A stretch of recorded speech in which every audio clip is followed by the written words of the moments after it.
He was just a boy, no sword, no army, no title, but he brought an entire kingdom to its knees. His crime? Believing in the one true God. This is the story of a child who stood before a tyrant king and refused to bow. It ends in fire. It ends in faith. It ends with the sky bearing witness. This is the true story of the people of the ditch. Ashab al-Ukhdud, a boy, a believer, and a test that lit the pages of history with flames. Long ago, in a land ruled by a cruel, arrogant king, there lived a young boy. This king claimed he was divine, that he was the only one to be worshipped, and anyone who refused to bow to him would be killed. But something strange began to happen. The king had a magician, someone who performed illusions to keep the people under control. When the magician grew old, he said, "Send me a boy. I will teach him my tricks before I die." So they brought a boy, intelligent, sharp, and curious. Every day, he went to learn from the magician. But along the path, he passed by a monk, a true believer in Allah. The boy listened to the monk, and his heart began to awaken. One day, something happened. A huge beast blocked the road, terrifying the people. The boy thought, "Today I will know who is right, the magician or the monk."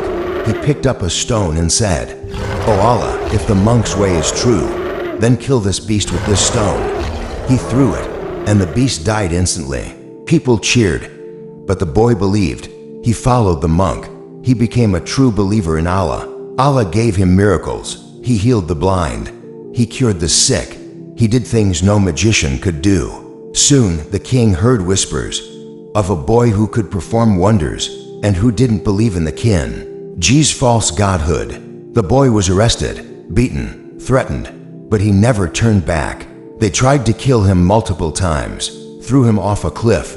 Allah saved him. Tried to drown him. Allah protected him. Finally, the boy said to the king, "You will never kill me unless you do what I say." The king leaned in. "Gather the people, tie me to a tree, take an arrow from my quiver, say, 'In the name of the Lord of the boy,' and then shoot." The king did exactly that. The arrow flew. It struck the boy, and the boy smiled as he died. Why? Because in that moment, the entire crowd shouted, "We believe in the Lord of the boy." The king was enraged. His people were turning against him, so he ordered a trench to be dug, a massive ditch filled with fire, and he declared, "Throw into the fire every man, woman, and child who believes in the boy's Lord." One by one, they were thrown in.